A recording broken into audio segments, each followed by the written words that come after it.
Aubrey Mitchell, balancing a precarious tray with a steaming coffee in one hand and a well-worn leather satchel threatening to slide off her shoulder, hesitantly posed the question, "Do you mind if I sit?" The cafe, a cozy haven amidst the towering buildings of downtown Boston, throbbed with the energy of the morning rush. Every table was a battleground of laptops and hurried breakfasts, except for the solitary outpost occupied by a man in a flawlessly tailored charcoal suit. He seemed oblivious to the chaos around him, completely absorbed in the screen of his laptop. Without so much as a glance, he made a dismissive gesture towards the empty chair opposite him. "Only if I can enjoy the pleasure of your company," he responded, his voice a smooth, resonant baritone that cut through the surrounding noise. As he finally looked up, Aubrey found herself captivated by the most piercing blue eyes she had ever encountered. A jolt of recognition shot through her. This wasn't just some anonymous businessman.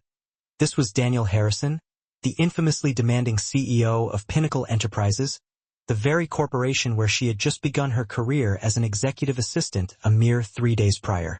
"Mr. Harrison," she stammered, nearly sending her coffee sloshing over the brim. I didn't realize. Perhaps I should find somewhere else." A flicker of amusement played across his impeccably sculpted features. "Nonsense. And please, call me Daniel outside of the office." He snapped his laptop shut, his gaze turning analytical as he studied her more closely. "You're new, aren't you? Third floor, executive administration?" Aubrey nodded, a little surprised he had even registered her existence. At 32, she was older than the typical entry-level assistant, a detail that had been subtly highlighted during her interviews. However, after years of putting her professional aspirations on hold to dedicate herself to raising her daughter as a single mother, she had finally secured a position that promised stability and a chance to rebuild her career. "Aubrey Mitchell," she said, extending her hand across the table. "I started on Monday." Daniel's handshake was firm, confident, but not overpowering. "Welcome aboard, Aubrey. How are you finding things so far?" Before she could formulate a response, her phone buzzed with the distinct ringtone she had assigned to her daughter's school. "I'm so sorry, I have to take this," she said, her heart instantly pounding with a familiar dread that always accompanied calls from the school during work hours. The conversation was brief, but alarming. "I understand," she said, her voice tight with concern. "Yes, I'll come right away." She began gathering her belongings, her coffee completely forgotten in the surge of panic. She looked up to find Daniel watching her with an unexpected expression of concern etched on his face. "Everything all right?" he inquired. "My daughter, Mia, she has a fever of 101, and I need to pick her up from school," Aubrey explained, her mind racing as she frantically calculated how much paid time off she had already used, and whether this unscheduled absence would be the fatal blow that ended her probationary period before it had even truly begun. "I'm so sorry to cut this short, Mr. Harrison." "Daniel, it was nice to meet you properly." "Family comes first, Aubrey," he said simply, but his words carried a weight and sincerity she couldn't quite decipher. "Take care of your daughter." The school was a 15-minute drive away, but to Aubrey, the journey felt interminable. 8-year-old Mia was waiting in the sterile confines of the nurse's office, her normally bright and vibrant face flushed with fever, her dark, curly hair clinging damply to her forehead. "Mommy," she said weakly as Aubrey rushed in. "I don't feel good." "I know, sweetheart," Aubrey soothed, quickly signing the necessary release forms and gathering Mia's brightly colored backpack. "We're going home right now."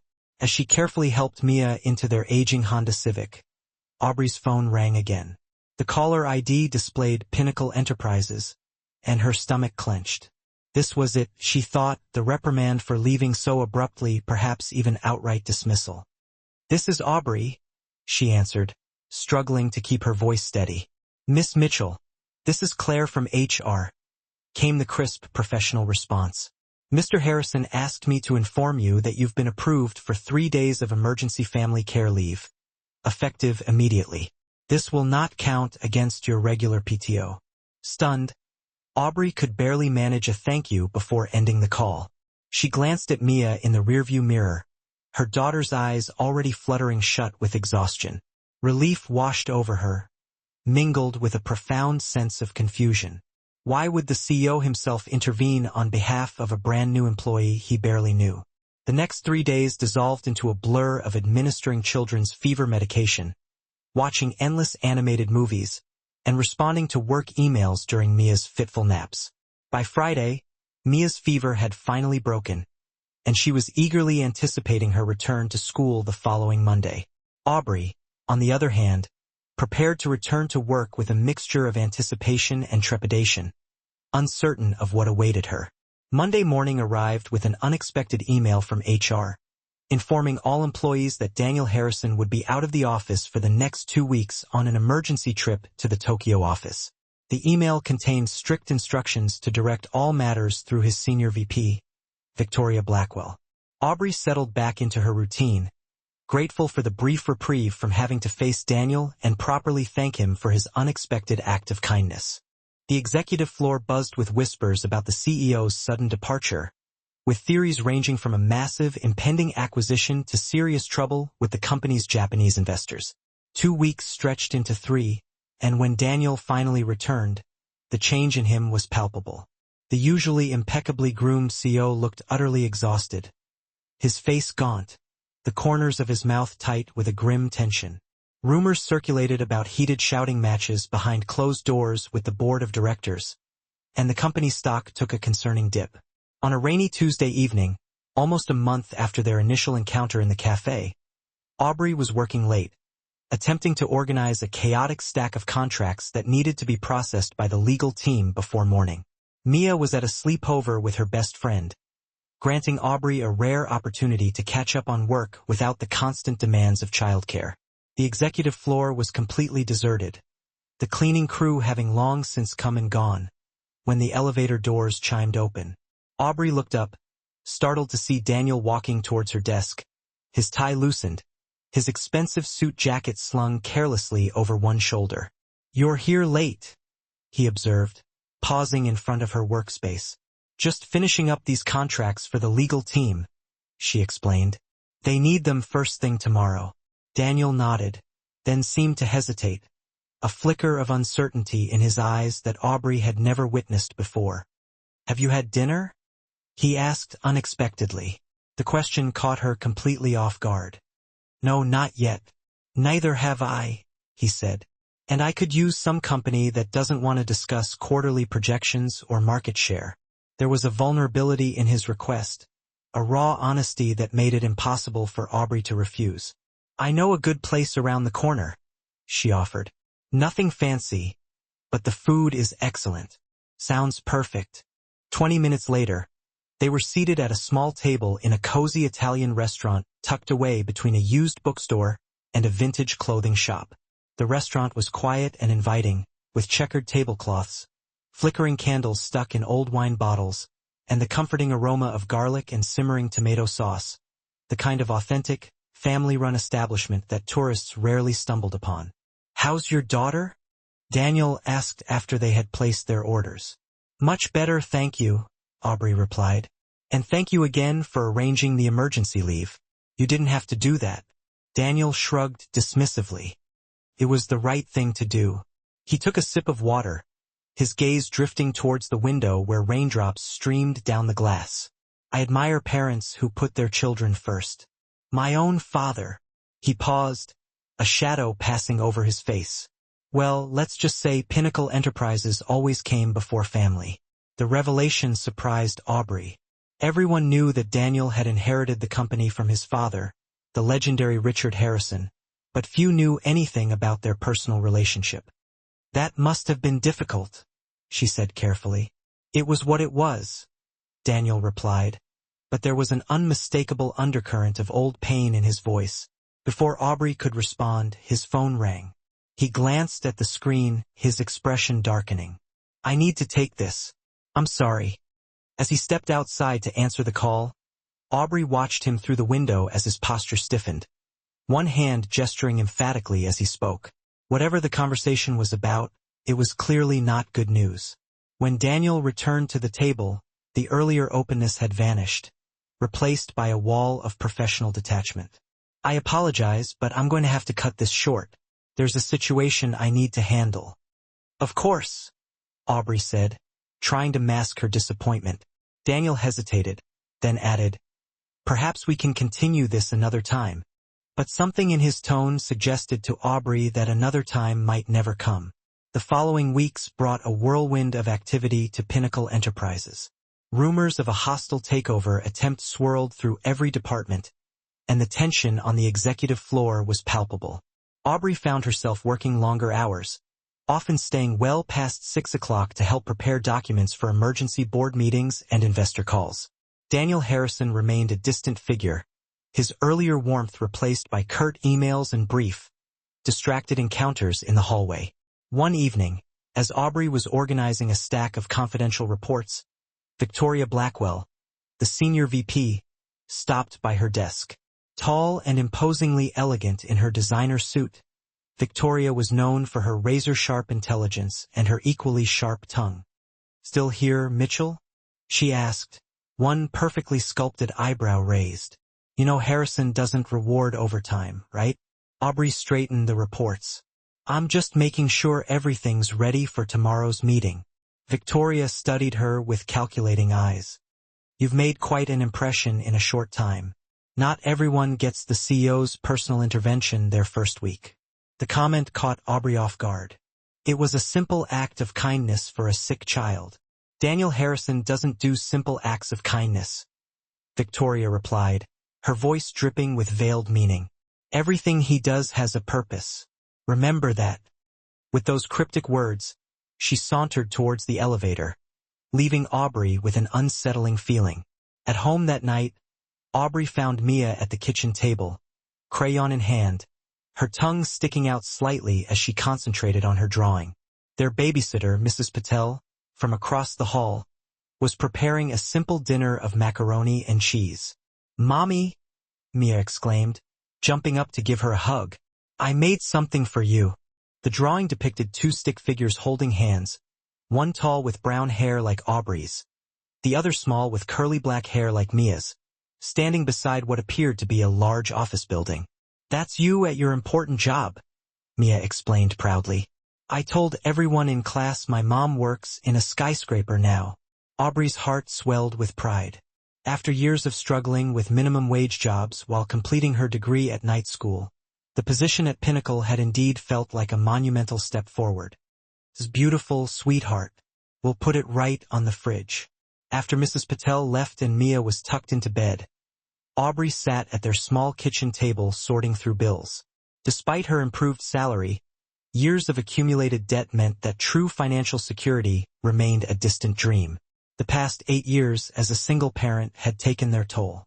Student loans deferred multiple times, credit cards maxed out during emergencies, and the constant stress of knowing that one major crisis could topple their fragile stability.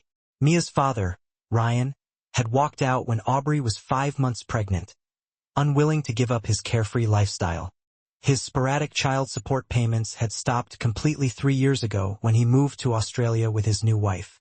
Sometimes Aubrey wondered if it might have been easier if he'd never been in the picture at all, rather than becoming another source of disappointment in Mia's young life. Her phone buzzed with a text message from an unknown number. "Thank you for your work on the Anderson portfolio. The presentation went well. DH." Aubrey stared at the message, unsure how Daniel had obtained her personal number or why he would text her directly instead of sending an email through official channels. Before she could decide whether to respond, a second message appeared. "I owe you a rain check on that dinner." Her fingers hovered over the keyboard. Was this just professional appreciation? Or was there something more behind it? And if there was more, was that something she could or should pursue? After a moment's hesitation, she typed, "I'm glad the presentation was useful. As for dinner, my schedule is pretty packed between work and single parenting, but I appreciate the thought." There was no immediate response, and Aubrey tried to ignore the slight pang of regret as she returned to her bills. The next morning, Aubrey arrived at work to find a small gift bag on her desk. Inside was a colorful children's book about a young girl whose mother worked in a tall building in the city. There was no note, no signature. but she knew immediately who it was from and how he had known about Mia's drawing. "He asked me about your daughter," said a voice behind her.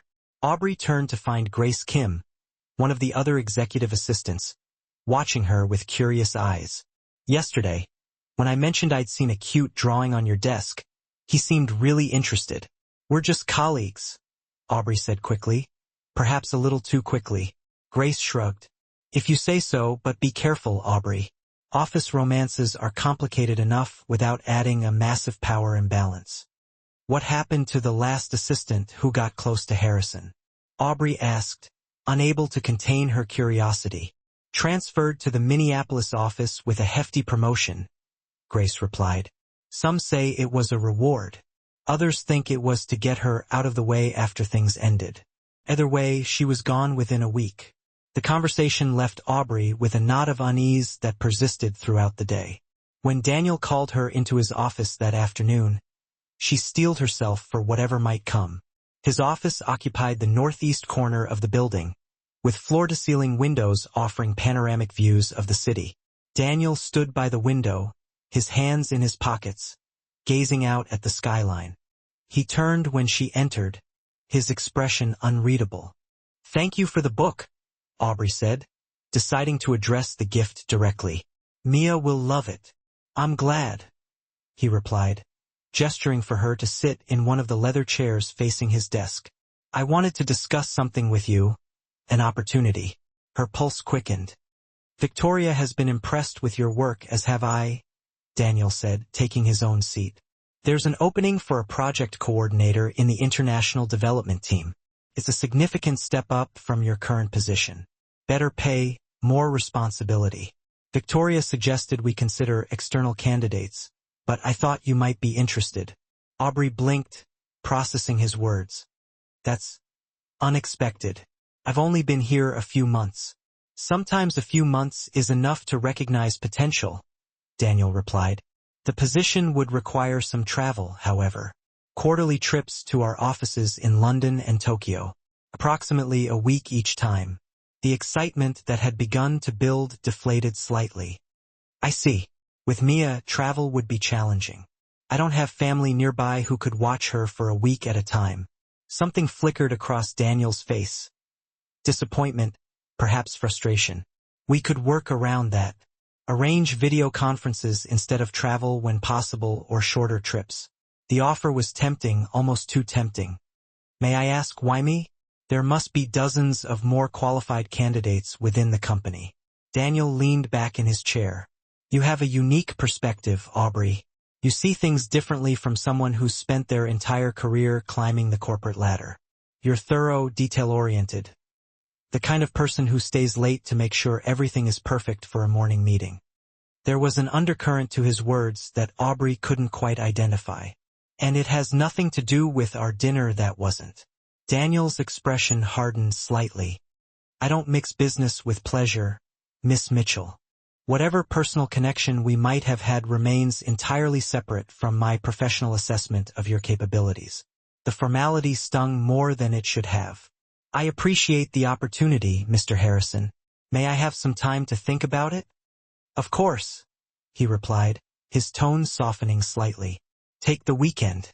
We can discuss it further on Monday." As Aubrey stood to leave, Daniel added, "For what it's worth, I think you'd excel in the role. Your determination to provide for your daughter speaks to the kind of dedication Pinnacle needs." The comment stopped her at the door. "You know nothing about my determination or what I've sacrificed for my daughter, Mr. Harrison. With all due respect, don't presume to use my child as leverage in a business decision." She left before he could respond, her heart pounding with a mixture of indignation and fear. Had she just sabotaged her career by speaking so frankly to the CEO? But the alternative, letting him believe he could manipulate her maternal instincts for corporate gain, was even worse. By the time Aubrey reached her desk, an email from Daniel had already appeared in her inbox. She opened it with trepidation, half expecting a rescinded offer, or worse. Instead, the message contained just one line: "You're right. I apologize. The offer stands on its merits alone. D." That evening, as Aubrey helped Mia with her homework, Her mind kept returning to Daniel's offer and to Daniel himself. There was a complexity to him that defied the cold, calculating CEO reputation. Something had shaped him, hardened him, and yet, occasional glimpses of warmth and genuine empathy broke through the surface. "Mom, you're not listening," Mia complained, tugging at her sleeve. "I asked if we can get a dog, like Sophie's family." Aubrey refocused on her daughter's hopeful face. "A dog is a big responsibility, sweetheart, with my work hours and your school. But if you get that new job, you said we might be able to move to a bigger apartment," Mia persisted. "One where dogs are allowed." Aubrey stared at her daughter, surprised. "How did you know about a new job?" Mia ducked her head guiltily. "I heard you talking to Aunt Jenny on the phone last night. You said it was more money but complicated." "Eavesdropping isn't nice, Mia," Aubrey admonished gently. "I know, but I want you to take it," Mia said with the simple directness of childhood. "You work so hard, Mom, and you always look tired. Maybe this job will make you happy again." The words struck Aubrey like a physical blow. Had her struggles been so visible to her child? The weight of that realization, combined with the week's emotional turbulence, brought unexpected tears to her eyes. "Oh, Mom, don't cry," Mia said, alarmed. "I'll forget about the dog. Promise." Aubrey pulled her daughter into a tight hug. "It's not about the dog, sweetie. Sometimes grown-ups just have complicated feelings." As Mia drifted off to sleep that night, Aubrey made her decision. She would accept the position not for Daniel Harrison, not even for the financial security, but for herself. It was time to stop seeing opportunities as potential pitfalls and start recognizing them as stepping stones. Monday morning arrived with an unexpected development. As Aubrey stepped off the elevator, she immediately sensed that something was wrong. The executive floor hummed with unusual activity. People huddled in small groups, speaking in hushed tones, casting furtive glances towards Daniel's office, where the blinds were uncharacteristically drawn. "What's happening?" she asked Grace, who was clutching a coffee mug with white-knuckled intensity. "Board meeting was called at 6 a.m., Grace whispered. "Emergency session." Victoria went in looking like she'd swallowed broken glass. "And Daniel," she shook her head. "I've never seen him like that." Before Aubrey could inquire further, Daniel's office door swung open. Victoria emerged first, her face a mask of professional composure, betrayed only by a slight flush along her cheekbones. Behind her came several board members Aubrey recognized, their expressions grim. Last was Daniel himself, his jaw set in a hard line, his eyes cold as winter. "Effective immediately," he announced to the now silent floor. "I will be taking a leave of absence to address some personal matters. Victoria will be serving as acting CEO during this time." His gaze swept the room, briefly landing on Aubrey before moving on. "I expect everyone to give her their full support." Without further explanation, he returned to his office, closing the door firmly behind him. The floor erupted in whispers as Victoria began issuing directives, her voice carrying an edge of triumph that made Aubrey's skin crawl. "Mitchell," Victoria called sharply. "My office, now." Inside Victoria's sleek, minimalist office, Aubrey braced herself for bad news.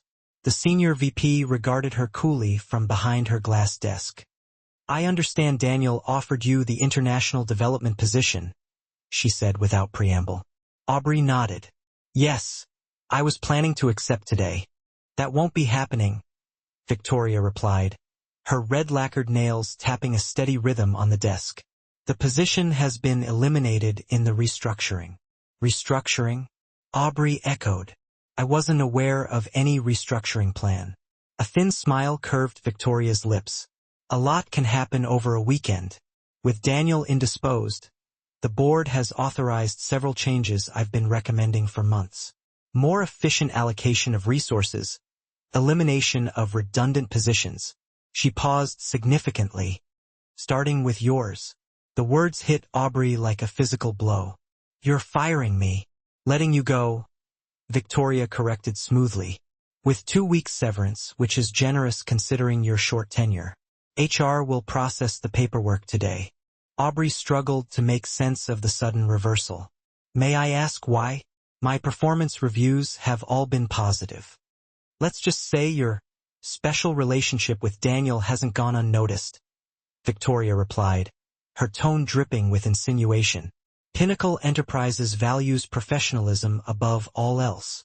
There is no relationship, Aubrey protested, anger flaring. This is completely unfair and possibly illegal.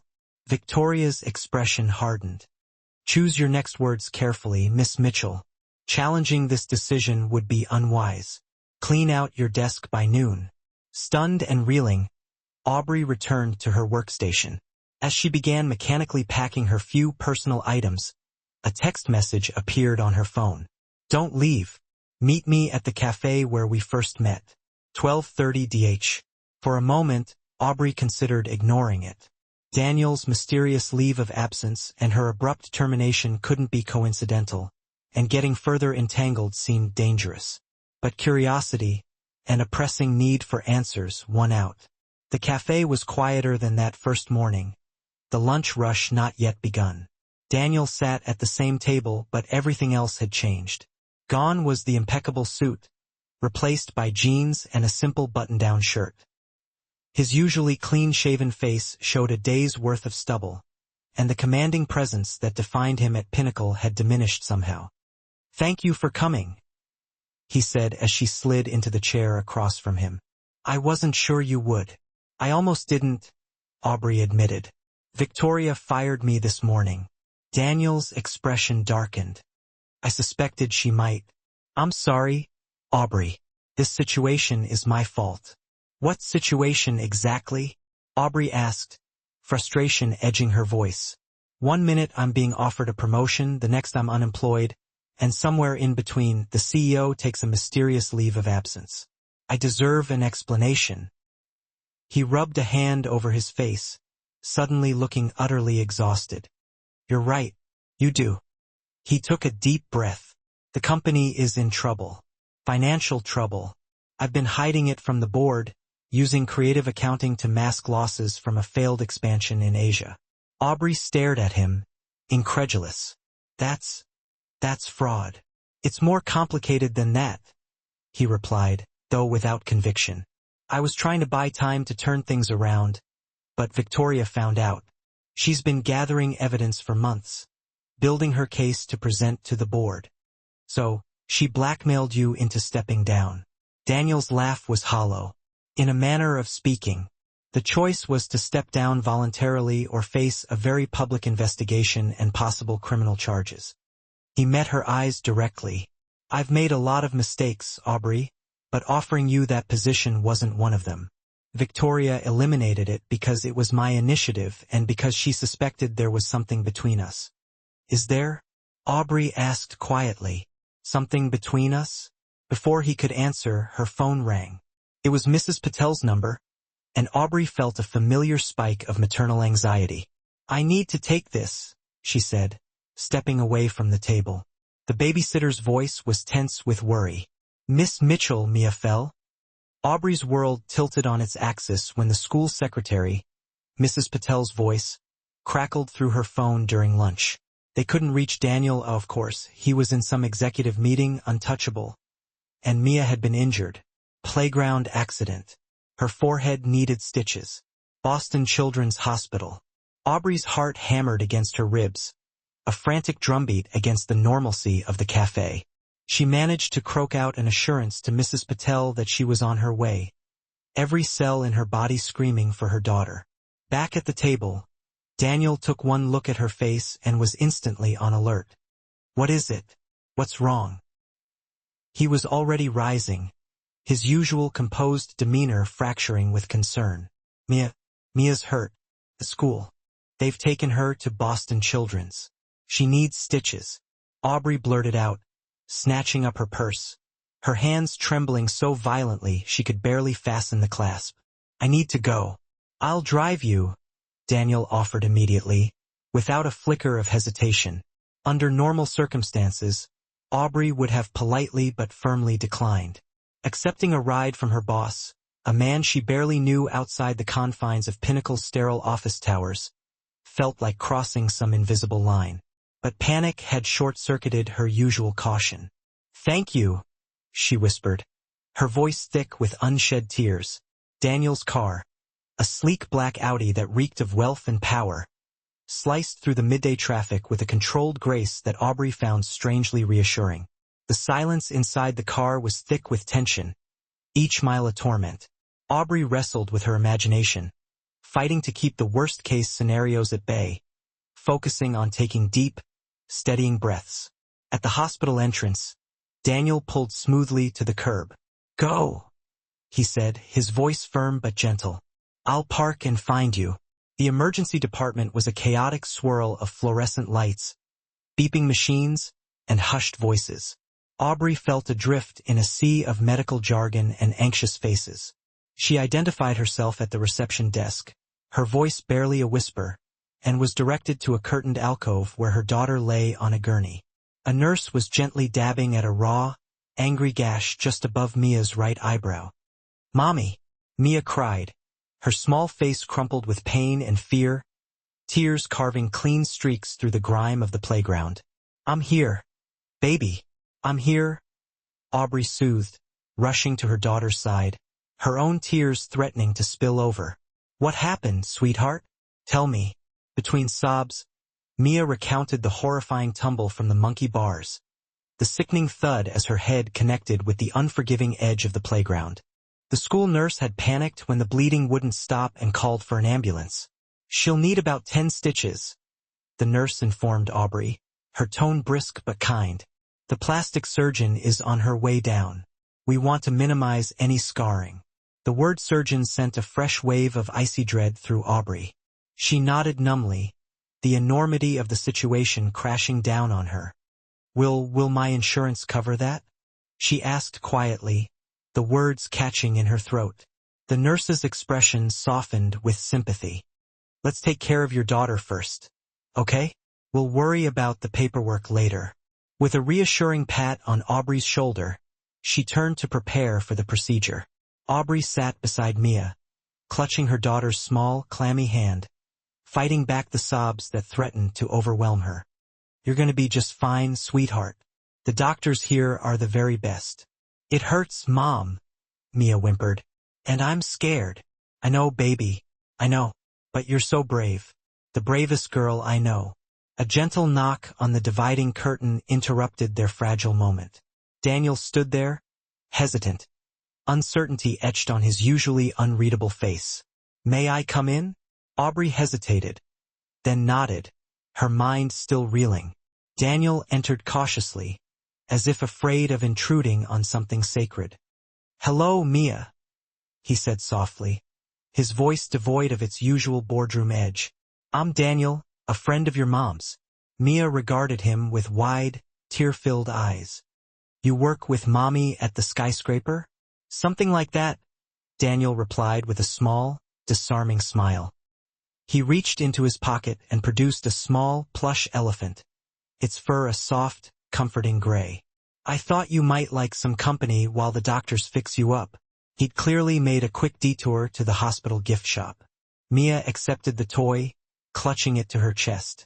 "Thank you," she whispered, her voice barely audible. For the next hour, as the plastic surgeon meticulously closed the wound with tiny, precise stitches, Daniel remained, a steadfast, unexpected presence. He distracted Mia with fantastical stories of an elephant family's adventures, his deep voice weaving elaborate tales that captured the child's imagination and, for a precious while, dulled her fear and pain. Watching him, Aubrey felt something shift within her, a protective wall slowly crumbling. This was a side of Daniel Harrison that no one at Pinnacle Enterprises had ever glimpsed, gentle, creative, kind, utterly removed from the ruthless CEO persona he usually projected. When the procedure was finally over, and Mia was resting, drowsy from the mild sedative, Daniel stepped outside with Aubrey, giving her a moment to collect herself.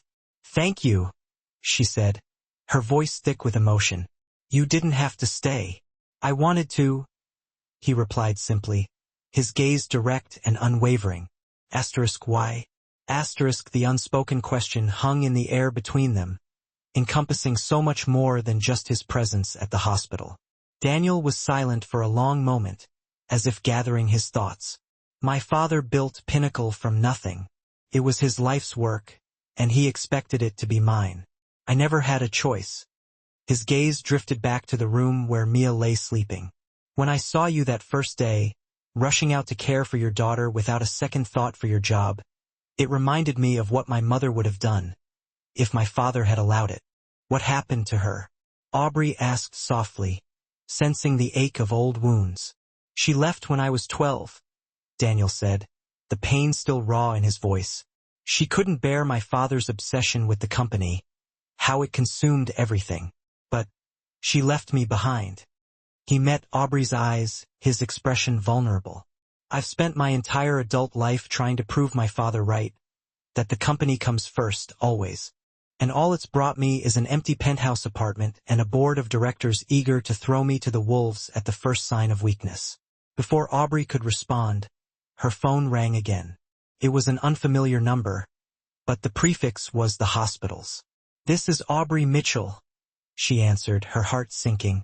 Ms. Mitchell, this is Diane from billing, a sympathetic voice said. I understand your daughter was treated in the ER today. I'm calling because there seems to be an issue with your insurance coverage. Aubrey's stomach plummeted.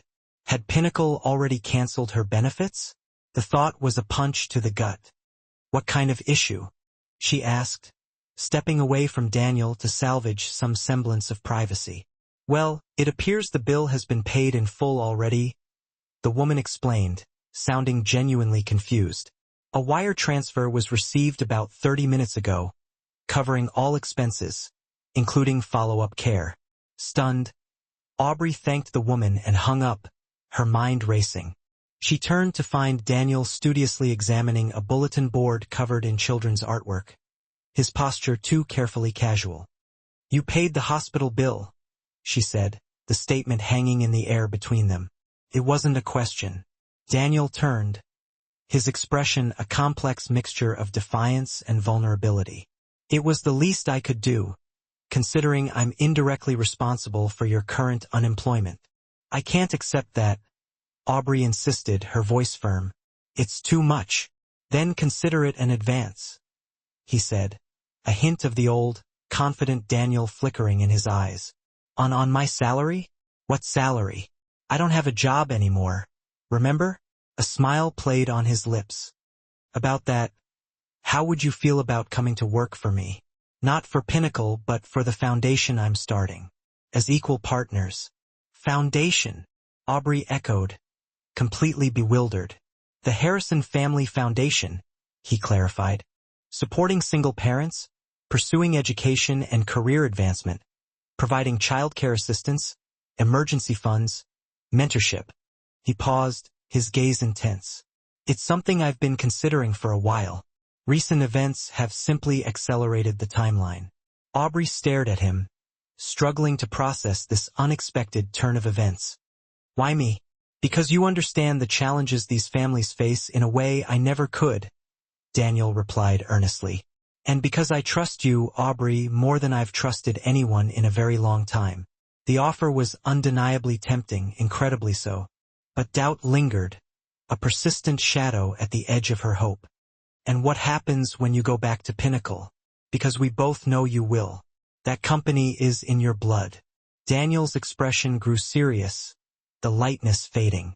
If I go back, it will be on different terms. My father's way nearly destroyed the company, and it did destroy his family. I won't make the same mistake. He hesitated, then added softly, and I hope you'll be there to remind me of what truly matters, whatever role you choose to play in my life. The implication hung in the air between them, unspoken but undeniable.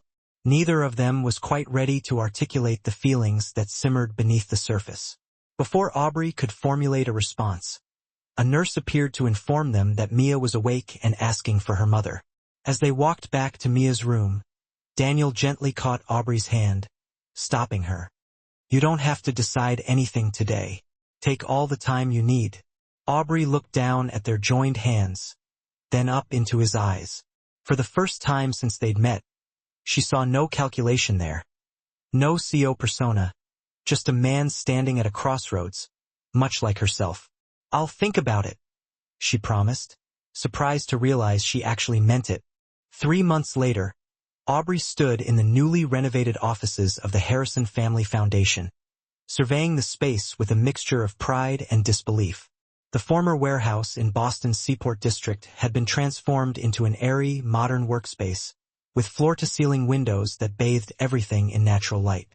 One corner featured a fully equipped children's area, Mia's idea, which Daniel had enthusiastically embraced, where parents could bring their kids in emergencies or during school holidays.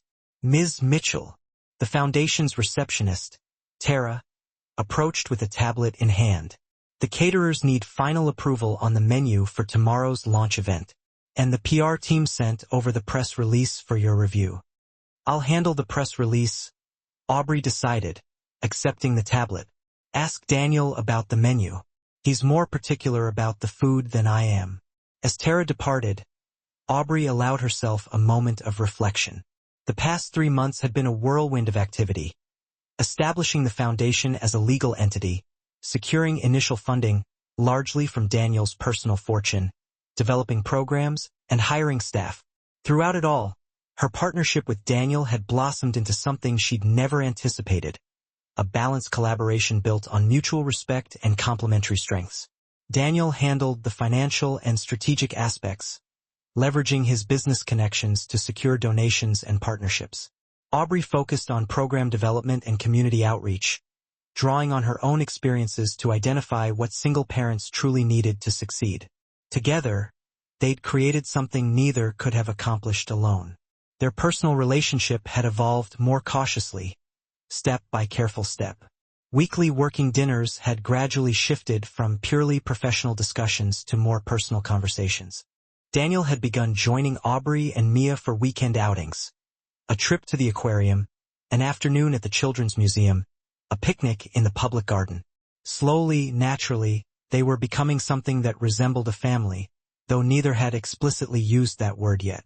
The Foundation's launch event tomorrow would mark their official public debut, both as an organization and, inevitably, as a couple. The Boston business community was already buzzing with speculation about the former CEO's dramatic career shift and his beautiful partner with the compelling personal story. "Deep thoughts." Daniel's voice broke into her reverie as he entered the room, his suit jacket slung over one shoulder in what had become a familiar gesture. In the months since leaving Pinnacle, the perpetual tension he'd carried had visibly eased. He smiled more, laughed more, the natural charm that had been buried beneath layers of corporate armor now freely evident. "Just appreciating how far we've come," Aubrey replied, smiling back at him. "It's hard to believe tomorrow's the big day." Daniel crossed to stand beside her at the window, his gaze following hers as she watched the bustling city below. "Having second thoughts? Not about the foundation," she assured him, "but about the publicity. It's going to change things, Daniel. People will make assumptions, talk about us." He nodded, understanding her concern. "We can still maintain boundaries between our professional and personal lives." "Can we?" Aubrey asked softly, her gaze meeting his. "The lines seem pretty blurred already." Daniel studied her face, his blue eyes intense. "Does that bother you?" Before she could answer, her phone chimed with a text from Mrs. Patel. "Mia's school called.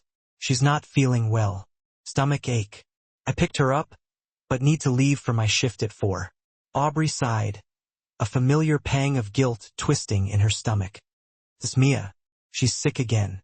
"Go," Daniel said immediately, his voice firm with concern. "I'll handle the rest of today's meetings." This had become their unspoken pattern, an understanding that Mia's needs came first, always. Unlike her previous employers, Daniel never questioned when Aubrey needed to leave for her daughter, never made her feel guilty for prioritizing motherhood over work. At home, Aubrey found Mia curled on the couch, her face pale and drawn. "My tummy really hurts, Mom," she whimpered. After taking Mia's temperature and finding it normal, Aubrey brought her ginger ale and crackers. "Did something happen at school today?" she asked gently, suspecting the physical symptoms might have an emotional cause. Mia picked at a cracker, avoiding her mother's eyes. Layla said, "You're only pretending to like Mr. Daniel so he'll give us money." Aubrey's breath caught. What? Why would she say that? Her mom told her, Mia explained miserably. She said you're just after his money, like all those women on TV who marry rich men. Anger and hurt washed through Aubrey in equal measure. Layla's mother, Amanda, was one of those perfectly polished suburban moms who'd always regarded Aubrey with thinly veiled condescension. The struggling single mother who didn't quite fit in at the private school Mia attended on scholarship. "Sweetheart, you know that's not true," Aubrey said, stroking Mia's hair. "Mr. Daniel and I are partners in the foundation because we both believe in helping families like ours. And we spend time together because we enjoy each other's company, all three of us." "But, do you love him?" Mia asked with the direct simplicity of childhood. Layla's mom says people should only get married if they love each other. The question caught Aubrey completely off guard. She and Daniel hadn't discussed marriage, had carefully avoided defining their relationship at all beyond partners and friends. Yet, in the quiet moments, in the thousand small ways he'd shown his care for both her and Mia, something profound had undeniably taken root. "I care about Daniel very much," she answered carefully. "But loving someone and building a life together is a big decision that takes time." Mia seemed to accept this answer, her expression clearing slightly. "I hope you do love him," she confided, "because I think he loves you.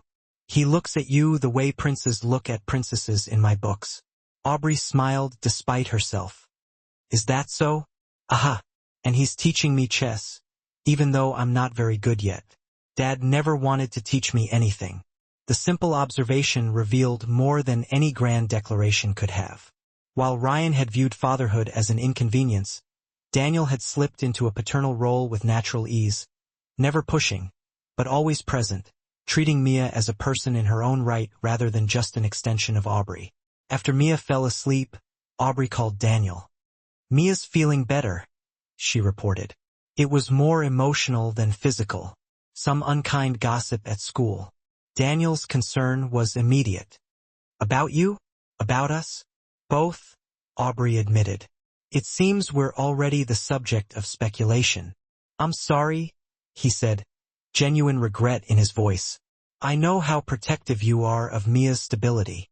"It's not your fault," Aubrey assured him. "Kids repeat what they hear at home. But it does make me think we should be clearer about what we are to each other. Daniel, for Mia's sake, if nothing else." A weighted silence followed. "You're right," he finally said. "We need to talk, not over the phone. Are you free tonight after Mia's asleep?" "Yes," Aubrey agreed, a flutter of anticipation and anxiety mingling in her stomach. "Come by around 8. The hours until Daniel's arrival seemed interminable. Aubrey checked on Mia repeatedly, relieved to find her sleeping peacefully. At precisely 8 o'clock, a soft knock sounded at the door of the small but comfortable apartment they now rented in a safer neighborhood, another tangible benefit of the foundation job. Daniel stood on the threshold, changed from his earlier suit into casual clothes, a bouquet of wildflowers in one hand. "These reminded me of you," he said, offering them somewhat shyly. "Beautiful but unpretentious." They settled in the living room, the flowers arranged in a mason jar on the coffee table between them. For a moment, neither spoke, the weight of unaddressed emotions filling the space. "I've been thinking about what happens after tomorrow," Daniel began, his voice low and steady. "Once the foundation launches, once our names are linked publicly." Aubrey nodded, acknowledging the unspoken. "So have I. And I realize something important," he continued. "I don't want to be just your business partner, Aubrey. I don't want to be just your friend or just Mia's chess teacher." His blue eyes held hers steadily, radiating a sincerity that disarmed her. "I'm in love with you, with both of you, really, and I think I have been since that first morning in the cafe." The simple declaration, spoken without dramatic flourish, resonated with a profound truth. "Daniel," Aubrey began, but he held up a hand, silencing her. "Let me finish, please. I know your past experiences have taught you to be cautious, especially where Mia is concerned. I know you worry about the differences in our backgrounds, our financial situations, but none of that matters to me. He leaned forward earnestly, his gaze unwavering. What matters is how you challenge me to be better. How you remind me daily what's truly important. What matters is that, for the first time in my life, I feel like I'm part of something real, something meaningful. Emotion welled in Aubrey's throat, making it difficult to speak. I'm scared, she admitted, her voice barely a whisper. Not of loving you. I already do. I'm scared of depending on someone again, of Mia getting attached only to have another father figure walk away. I'm not Ryan, Daniel said softly, reaching out to take her hand. And I'm not my father. I don't make promises lightly, Aubrey. When I commit to something, to someone, it's for life. He reached into his pocket and withdrew a small velvet box. Aubrey's breath caught as he opened it, revealing not an ostentatious diamond, as she might have expected, but a simple, elegant emerald set in platinum. This was my grandmother's, Daniel explained, his voice thick with emotion. The only woman in my family who managed to balance love and ambition successfully. She built a life with my grandfather based on partnership and mutual respect. He met her gaze, his expression vulnerable and full of hope. That's what I want with you, Aubrey. A true partnership in every sense. He slid from the couch to one knee before her, his touch gentle and reverent. Aubrey Mitchell, will you marry me? Will you and Mia build a life with me? Not because of what I can give you materially, but because of what we can create together. Tears spilled down Aubrey's cheeks as years of protective walls crumbled, allowing the sunlight to finally reach the seeds of hope she'd kept carefully hidden. In their place bloomed a certainty she had never expected to feel again. The certainty that this man, for all his wealth and power, saw her truly and loved her completely. Yes, she whispered, her voice trembling with emotion, and then louder with newfound confidence. Yes, Daniel, we will. As he slipped the ring onto her finger, a small voice came from the hallway, shattering the intimacy of the moment. Does this mean Mr. Daniel is going to be my dad now? They turned to find Mia standing there in her pajamas, eyes wide and hopeful, clutching her stuffed elephant. Aubrey opened her arms and Mia ran to them, climbing onto the couch between the two adults. If that's something you'd like, Daniel said carefully, looking to Aubrey for guidance. Mia considered this seriously, wrinkling her nose in thought. Do I have to call you Dad right away? Because I didn't know my real dad very well, and it might feel weird at first. Daniel's smile was gentle and understanding. You can call me whatever makes you comfortable, Mia. We have all the time in the world to figure it out. The morning of the foundation launch dawned clear and bright. Aubrey prepared for the press conference with a surprising sense of calm, a quiet confidence that settled deep in her bones. The emerald on her finger caught the light as she straightened Daniel's tie in the foundation's private office. Nervous? She asked, noting the slight tension in his shoulders. A little, he admitted. The board at Pinnacle is sending representatives. Victoria will be there. Aubrey squeezed his hand reassuringly, meeting his gaze with unwavering support. Let them come. What we're building here matters more than corporate politics. You're right, Daniel agreed, visibly relaxing, his smile returning. As usual, the event space filled quickly with journalists, business leaders, and potential donors. Aubrey spotted Victoria near the back, her expression unreadable. The woman who had once fired her with such cold efficiency now held no power over her future. As Daniel took the podium to introduce the Harrison Family Foundation, his gaze found Aubrey's in the crowd. The love in his eyes was unmistakable, a public declaration for all to witness. She touched her engagement ring, a private reminder of their journey, from that first chance meeting to this moment of new beginnings. The foundation's mission grew from a personal realization. Daniel was saying, his voice strong and clear, resonating with conviction. That success means nothing without purpose, and wealth means nothing without someone to share it with. He extended his hand toward Aubrey, his gesture filled with affection and respect. I'd like to introduce my partner in this venture, and in life, Aubrey Mitchell. As Aubrey joined him at the podium, cameras flashed around them, capturing their image for posterity. She felt no hesitation, no doubt. The path ahead would undoubtedly have its challenges, but they would face them together. Not as CEO and employee, not as wealthy benefactor and grateful recipient, but as equals who had found in each other exactly what they needed. Later that evening, as they celebrated with a quiet dinner at home with Mia, Daniel raised his glass in a toast. "To new beginnings," he said, his eyes crinkling with happiness. "To family," Aubrey amended, including Mia in the gesture with her sparkling apple juice.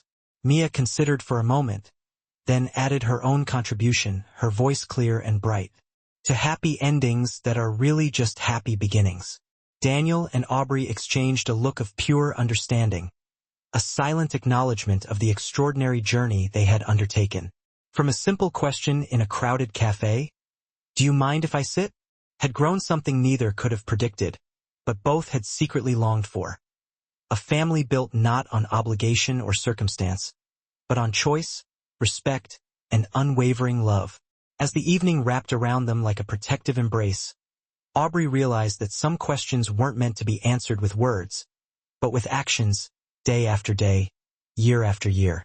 And some companies, the ones built of heart and hope rather than brick and balance sheets, yielded dividends beyond measure.